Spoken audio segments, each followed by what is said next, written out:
আসসালামু আলাইকুম রহমতুল্লাহ। প্রিয় শিক্ষার্থীরা, কেমন আছো তোমরা সবাই? আশা করি মহান রব্বুল আলামিনের অশেষ কৃপা ও মেহেরবানিতে তোমরা যার যার অবস্থানে খুবই ভালো আছো এবং আমার দোয়াও তাই তোমরা সব সময় ভালোই থাকো। এবং আলহামদুলিল্লাহ আমিও তোমাদের দোয়া এবং আল্লাহর মেহেরবানিতে ভালোই আছি আলহামদুলিল্লাহ।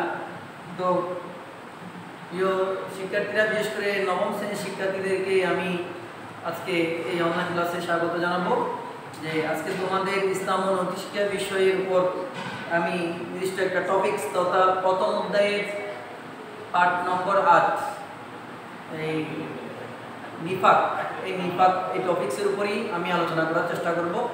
এবং তোমরা জানো যে এখন অর্ধবার্ষিক পরীক্ষার সিলেবাস অনুযায়ী আমরা নিয়মিত অনলাইন ক্লাসে তোমাদের টিচাররা ক্লাস নিচ্ছেন এবং আমরা ইতিমধ্যেই মোটামুটি সিদ্ধান্ত নিয়ে ফেলেছি, যদি আল্লাহ মেহেরবানিতে স্কুল খোলার সুযোগ হয় তাহলে আমরা অর্ধবার্ষিক পরীক্ষাটা নিব। এবং মোটামুটি এখন যে অনলাইন ক্লাসে যে বিষয়গুলো নিয়ে আলোচনা হচ্ছে ওইগুলোর উপরে ভিত্তি করে তোমাদের অর্ধবার্ষিক পরীক্ষার প্রশ্ন করা হবে, এই ব্যাপারে একটা সিদ্ধান্ত গৃহীত হয়েছে ইতিমধ্যেই। তাই তোমরা যদি কেউ এই অনলাইন ক্লাসের ব্যাপারে অবহেলা করো তাহলে কিন্তু তোমরা ওদিকে পরীক্ষায় গিয়ে সমস্যায় পড়ে যাবে। তাই আমি আশা করব তোমরা যে যেখানে থাকো না কেন, এটা যেহেতু আর্কাইভে জমা থাকবে, তোমরা সবসময় যদি বা সরাসরি আমাদের এই সাথে সংযোগ স্থাপন করতে না পারলেও যে কোনো মুহূর্তেই তোমরা এই ওয়েবসাইটের মধ্যে ঢুকে তোমরা আমাদের ক্লাসগুলো অর্থাৎ তোমাদের টিচারদের ক্লাসগুলো যেন অবশ্যই মনোযোগ সহকারে একটু দেখবা, সে আশাবাদ আমি ব্যক্ত করেই আমি সরাসরি আমার ক্লাসে চলে যাচ্ছি। তো আজকে আমি নবম শ্রেণীর ইসলাম ও নৈতিক শিক্ষা বিষয়ের প্রথম অধ্যায়ের পার্ট 8 তথা তোমরা যদি দেখো তাহলে পার্ট 8 এর মধ্যে এই নিফাক নিয়ে আমি আলোচনা করার চেষ্টা করব। তো স্বাভাবিকভাবে একটা নিফাক এটা তো একটা পরিভাষা, তো এই আরবি একটা পরিভাষা আর কি। তো এই পরিভাষা আমরা তো আর আরবি বুঝি না, তো আর নিফাক বলতে কি বুঝি, অর্থাৎ প্রথমেই আমরা এটার শাব্দিক অর্থ বা আবেদনিক অর্থ সম্পর্কে জানতে হবে, এরপরে আমরা মূল ডেফিনিশন তথা সংজ্ঞার দিকে যাব। তাহলে একটু দৃষ্টি দাও যে নিফাক শব্দের আবিধানিক অর্থ অর্থাৎ অভিধানে আরবি লুগাত তথা অভিধানের মধ্যে আরবি ডিকশনারিতে এই নিফাক শব্দের বিভিন্ন অর্থ অ্যাড করা হয়েছে। তখন থেকে এখানেই 5টা আমি দেখতে পাচ্ছি, 5টাই এখানে আমি অ্যাড করেছি এবং এগুলো তোমাদের মোটামুটি পাঠ্যবইয়ের মধ্যে আছে। একটা হচ্ছে বন্ডামি, ভালো করে খেয়াল করো। বন্ড আমরা কাকে বলি? বন্ডামি কে করে? যে মানে আমার সাথে বলেছে একটা করেছে আরেকটা, অর্থাৎ যার কথার সাথে কাজের মিল নেই। তো এরকম এই বন্ডামি, এটাও নিফাক শব্দের আধুনিক অর্থের মধ্যে এটা আছে। কপটতা, এটাও কিন্তু একই অর্থ। মূলত এগুলো সব সমার্থক শব্দ, শুধুমাত্র মানে শুনতে গিয়ে বা এগুলো গত দিক দিয়ে কাঠামোগত একটা চেঞ্জ আছে, কিন্তু মূলত সবগুলো সমার্থক শব্দ। এটা কপটতা মানে তার উপরে ভিতরে আরেক, অর্থাৎ যার মধ্যে একটু এই কথার সাথে কাজের মিল পাওয়া যায় না। দ্বিমুখী ভাব, অর্থাৎ উপরে ফিটফাট আমরা একটা কথা বলি, ভিতরে সতর্কাট, মানে কথার সাথে কাজের মিল নেই, এরকম এগুলো। ধোঁকাবাজি মানে আমরা অনেক সময় করি না, মানে আমার এই কারোর সাথে কোনো লেনদেন করতে গেলে বা সে আমাকে বলে একটা কিন্তু করে আরেকটা, সে আমার সাথে ধোঁকা করে, এইটাই ধোঁকাবাজি, এই প্রতারণা। কিন্তু সবগুলোর অর্থ কিন্তু মিনস কিন্তু একটাই। তো এখানে কিন্তু আমি নিফাক শব্দে প্রায় 5টা আবেদনিক অর্থ অ্যাড করেছি এবং যেগুলো তোমাদের মূলত এই পাঠ্য বইয়ের মধ্যে আছে। তাই আমি তোমাদেরকে একটু দৃষ্টি আকর্ষণ করবো এই নিয়ে যে এখানে প্রত্যেকটা শুধুমাত্র নিফাক শব্দের অর্থ বন্ডামি, এটা নিয়ে যেন আমি বসে না থাকি। এখানে 5টি শব্দের অর্থ লিখেছি, এই 5টা অর্থই আমাকে মনে রাখতে হবে, কারণ মাঝে মধ্যে তোমাদের এই বহু নির্বাচনের ক্ষেত্রে বহুপদী সন্তুষ্ট করবে, যদিও বা এই ধরনের গুলো সাধারণ বহু নির্বাচনে বেশি আসে, তারপরে মাঝে মধ্যে বহুপদী সন্তুষ্টকের মধ্যে চলে আসে যে নিফাক শব্দের অর্থ কি। তখন দেখা গেল এখানে এই 1 নম্বর 1 2 3 তিনটার মধ্যে হয়তো এই 5টার মধ্যে যে কোনো 3টা তুলে দিল অথবা যে কোনো 2টা তুলে দিল। তুমি শিখেছো একটা অথবা শিখেছো 4টা, কিন্তু এমন একটাও তুলে দিয়েছে যেটার সম্পর্কে তোমার ধারণা ছিল না। এখন তুমি ওইটা হবে কি হবে না এটা একটু সন্দেহ করে যাও। তাই তোমাকে 5টা অর্থই ভালো করে তোমার মাইন্ডের মধ্যে ধারণ করে রাখতে হবে। কি বলেছি? নিফাক শব্দের অর্থ বন্ডামি, নিফাক শব্দের অর্থ কপটতা, দ্বিমুখী ভাব, ধোঁকাবাজি, সর্বোপরি প্রতারণা। এই 5টা অর্থই তোমাদেরকে অবশ্যই মানে সবসময় মানে মনে রাখতে হবে, যাতে করে পরবর্তীতে কোনো সমস্যা জর্জরিত না হয়। আর ব্যবহারিক অর্থে যদি আমরা দেখি, আমরা যেটা বলেছি বর্ণামি কে করে, যার উপরের সাথে মানে কথার সাথে কাজের মিল নেই, কপটতা, দ্বিমুখী ভাব, অর্থাৎ যার অর্থাৎ এক কথার মধ্যে যে দেখতে পারে না, এদিকে বলে একটা করে একটা, এটা কেন, অর্থাৎ অন্তরে একরকম ভাব রেখে, অন্তরে একরকম ভাব রেখে বাইরে এর বিপরীত অবস্থা প্রকাশ করা, অর্থাৎ তার ভিতরে একটা আছে কিন্তু উপরে আরেকটা প্রকাশ করে। তো ওইটাকেই মূলত নিফাক বলা হয়। এটা ব্যবহারিক করতে আমরা কিন্তু এখনো মূল ডেফিনিশনে যাই নাই, মূল সংজ্ঞায় আমরা যাই নাই। মূল সংজ্ঞায় এই মুহূর্তে যাবো। কি বলেছে যে মানে অন্তরে কিন্তু ধারণ করেছে একটা, কিন্তু মুখে প্রকাশ করেছে আরেকটা, এটাকেই মূলত নিফাক বলা হয়। কিন্তু এই নিফাক কাকে বলে, এ ধরনের যদি প্রশ্ন হয়, অনেক সময় তোমাদের এই কি জ্ঞানমূলক প্রশ্নের মধ্যে নিফাক কাকে বলে এরকম একটা প্রশ্ন আসতে পারে, তখন কিন্তু এই অন্তরে একরকম ভাব রেখে বাইরে বিপরীত অবস্থা প্রকাশ করা, এটাকে নিফাক বলে। এটা কিন্তু ব্যবহারিক কথা আমি বলে দিই, কিন্তু সংজ্ঞার ক্ষেত্রে এই জিনিসটা তোমরা প্রয়োগ করবে না। সংজ্ঞার ক্ষেত্রে মূল যেটা, অর্থাৎ মূল নিফাক বলতে গেলে কি বোঝানো হয়েছে, মনে করো আমরাও তো একে অপরের সাথে প্রতারণার আশ্রয় নিই, যে বলি একটা তোমাদের সাথে অনেক বলি যে কালকে তোমাদেরকে এই ক্লাসটা নিব, কিন্তু ওই ক্লাসটা আমি যথাযথ নিতে পারি, তাহলে এটাও তো এক ধরনের প্রতারণা হয়ে যাচ্ছে। কিন্তু এখানে এই এই এই প্রতারণাটাই কিন্তু এখানে মূল উদ্দেশ্য নয়। মূল উদ্দেশ্য হচ্ছে নিফাক বলতে, অর্থাৎ মূল ডেফিনিশনের মধ্যে আমরা উপলব্ধি করতে পারবো এই নিফাক বলতে এখানে কি বোঝানো হচ্ছে। দেখো লক্ষ্য করো সবাই, ইসলামী পরিভাষায় অন্তরে কুফর ও অবাধ্যতা গোপন করে, ভালো করে খেয়াল করো, আমার অন্তরের মধ্যে আমি কুফরকে ধারণ করেছি, অর্থাৎ আল্লাহ এক এটা আমি বিশ্বাস করছি না, বা আল্লাহ একজন আছেন এটা আমি বিশ্বাস করি না, নবী রাসূলগণ যে আল্লাহর বাণী এবং আল্লাহর পরিচয় আমাদের কাছে নিয়ে এসেছেন সেটা আমি বিশ্বাস করি না, এই মৃত্যুর পরে যে আমার জন্য বিশাল একটা পরকালীন জীবন অপেক্ষা করছে সেটা আমি বিশ্বাস করি না, কোরআনকে আমি আল্লাহর বাণী হিসেবে বিশ্বাস করি না, এ ধরনের একটা অবিশ্বাসকে আমি অন্তরের মধ্যে ধারণ করলাম, এই ধরনের একটা অবাধ্যতাকে আমি অন্তরের মধ্যে ধারণ করলাম, কিন্তু মুখে ইসলামকে আবার স্বীকার করলাম। দেখো অন্তরে সব অবিশ্বাস, সব কুফরি, সব কুফরগুলোকে আমি ধারণ করেছি, কিন্তু মুখে পার্থিব স্বার্থ সিদ্ধির জন্য, পার্থিব স্বার্থ সিদ্ধির জন্য শুধুমাত্র এই আমি উপরে লেবাসটা ঠিক রেখেছি, অন্তরের মধ্যে আমার কুফরে জমাট বাঁধা, কুফরে আমার অন্তরটা একেবারে কুড়ে কুড়ে যাচ্ছে, কিন্তু মুখে বললাম যে আমি মুসলমান, আমি ইমানদার, এভাবে বলেই মানে মুসলমানদের সাথে মিশে গেছে। এরকম যারা করে তাদের এই কাজটা হবে নিফাক, আর যারা এই কাজগুলো করে তাদেরকে বলা হয় মুনাফিক। আবার বলছি খেয়াল করো, ইসলামিক সুতরাং নিফাক কাকে বলে এইটাই তোমাদের সংজ্ঞাটা এটাই দিতে হবে, ওই ব্যবহারিক অর্থটা দিয়ে কিন্তু এটা মূল সংজ্ঞা হিসেবে আমরা মানে ধরে নিব না। দেখো ইসলামিক পরিভাষায় অন্তরে কুফর ও অবাধ্যতা গোপন করে মুখে ইসলামকে স্বীকার করার নাম হলো নিফাক। আবার বলছি, অন্তরে কুফর ও অবাধ্যতাকে গোপন করে মুখে ইসলামকে স্বীকার করার নামই হলো নিফাক। আর যারা এরূপ করে তাদেরকে বলা হয় মুনাফিক।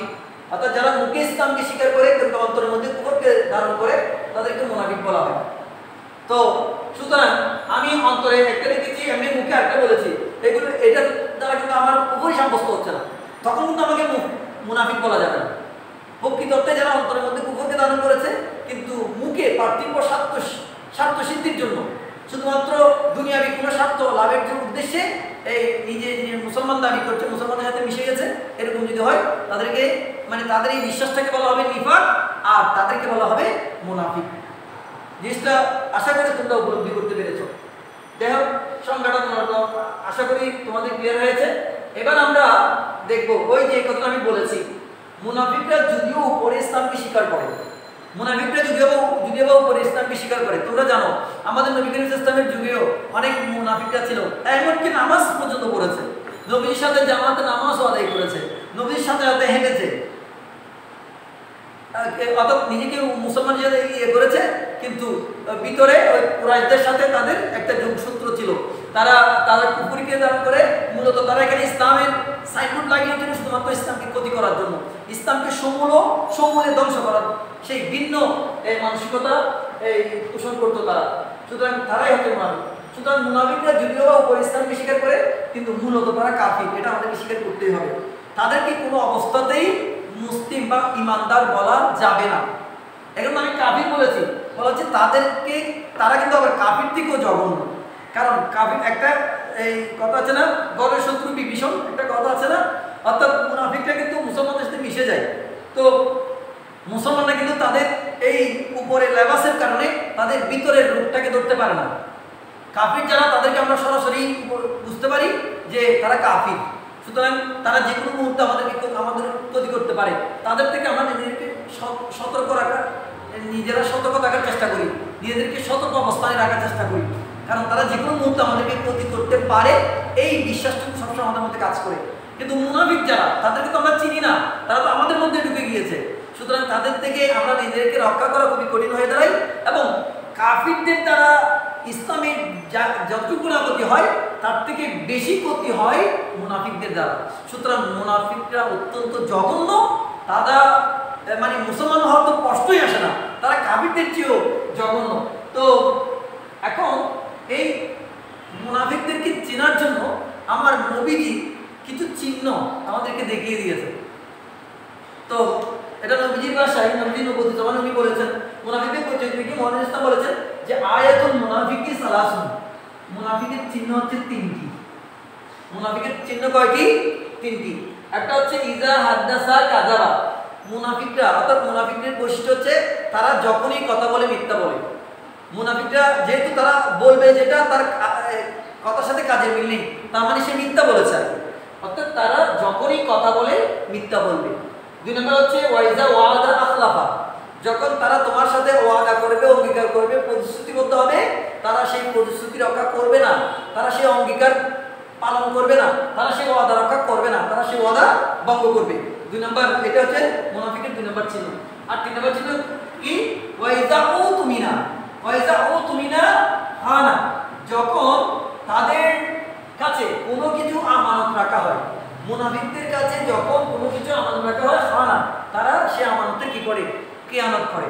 তাহলে আমরা এই হাদিসের মাধ্যমেই মুনাফিকদের তিনটা চিহ্ন জানতে পারলাম। কি? এক নম্বর হচ্ছে মুনাফিকরা সবসময় কথা বললেই তারা মিথ্যা বলবে। দুই নম্বর হচ্ছে তারা তোমার সাথে দেওয়া ওয়াদা কখনোই পূরণ করবে না, ওয়াদা ভঙ্গ করবে। তিন নম্বর হচ্ছে তুমি যদি তাদের কাছে কোনো আমানত, তোমার কোনো মূল্যবান সম্পদ গচ্ছিত রাখো, তারা সেই গচ্ছিত সম্পদ আত্মসাৎ করবে, অর্থাৎ তারা আমানতে কি করবে? খেয়ানত করবে। এই তিনটা কিন্তু মুনাফিকের চিহ্ন। তাই এই বৈশিষ্ট্যগুলো কিন্তু আমাদের যারা প্রকৃত মুসলমান, এরকম অনেক মুসলমানদের মধ্যে এই বৈশিষ্ট্যগুলো থাকে। সুতরাং এগুলো তো হচ্ছে মুনাফিকের বৈশিষ্ট্য। আমি যদি মুসলমান হয়ে থাকি, কেন এগুলো এই ধরনের বৈশিষ্ট্য আমার মধ্যে থাকবে? যেমন তোমাদের মধ্যে আমাদের শিক্ষার্থীরা অনেক সময় মিথ্যার আশ্রয় নাও, সামান্য কারণে মিথ্যার আশ্রয় নাও, এটা কখনোই কিন্তু একজন মুসলমান হিসেবে তোমাদের উচিত নয়। আমরা অনেক সময় মিথ্যার আশ্রয় নিই, কখনোই মুসলমান হিসেবে একজন মুসলমানের কাজ হতে পারে না। আবার আমরা কারোর সাথে ওয়াদা দিই, সে ওয়াদা ভঙ্গ করি, কারো আমানত দিয়েছে আমাকে রাখার জন্য, আমি সেটা খেয়ে ফেলেছি, নষ্ট করে ফেলেছি। এগুলো কিন্তু মুনাফিকের আলামত। এগুলো একজন মুসলমানের মধ্যে থাকাটা কখনোই মানে উচিত নয়, এটা কখনোই থাকতে পারে না, এটা কখনোই মানে গ্রহণযোগ্য হতে পারে না একজন মুসলমানের মধ্যে এই ধরনের বৈশিষ্ট্যগুলো থাকবে। সুতরাং আমরা পারতপক্ষে কখনোই মিথ্যা বলবো না, কখনোই ওয়াদা ভঙ্গ করবো না, কখনোই আমাদের খেয়ানত করবো না, সবসময় এগুলোকে এড়িয়ে চলবো। অর্থাৎ আমরা সবসময় সত্য বলবো, কারো কাছে ওয়াদা দিলে সে ওয়াদা রক্ষা করবো, বা কেউ যদি আমার কাছে কোনো আমানত রাখে সে আমানতের যথাযথভাবে কি করবো? মানে আমানত রক্ষা করার চেষ্টা করবো, আমানতের খেয়ানত করবো না। এবং মুনাফিকরা যে মিথ্যাবাদী সেটা কিন্তু আমার আল্লাহ সূরা মুনাফিকুনের মধ্যে বলে দিয়েছেন। কি বলেছেন?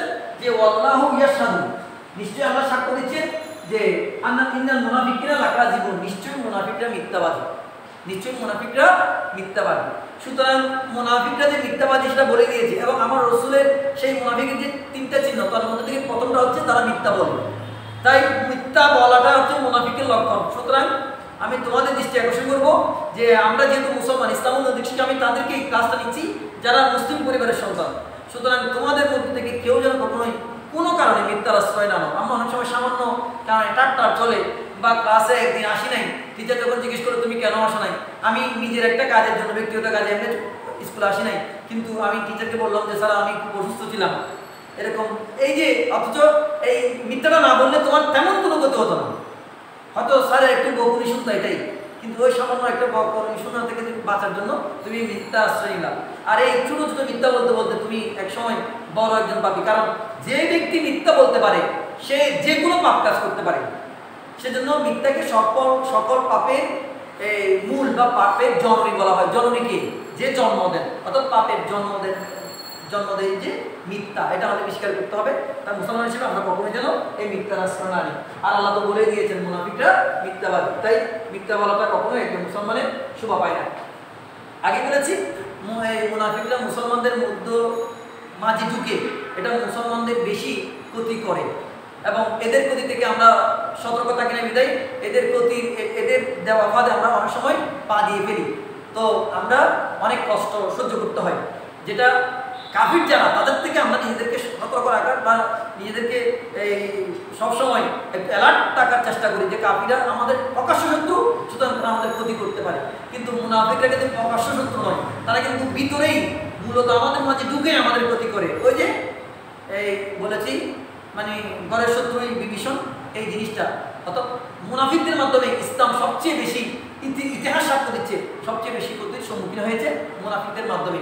তোমরা ইতিহাস জেনেছ যে আমার রসুলের যুগে মুসাইলামাতুল কাজ্জাব নামক একজন সেই ছিল, এবং যে আমার রসুলের এই ইহকালীন সময় ত্যাগ করার পরেও পরবর্তীতেও ছিল, এবং হযরত সিদ্দিক আকবর রাদিয়াল্লাহু আনহু যার বিরুদ্ধে যুদ্ধ ঘোষণা করেছিলেন, যেটা ইয়ামামার যুদ্ধ নামক একটা যুদ্ধ, এটা এই মুনাফিকদের বিরুদ্ধেই হয়েছিল, বিশেষ করে মুসাইলামাতুল কাজ্জাবের বিরুদ্ধে।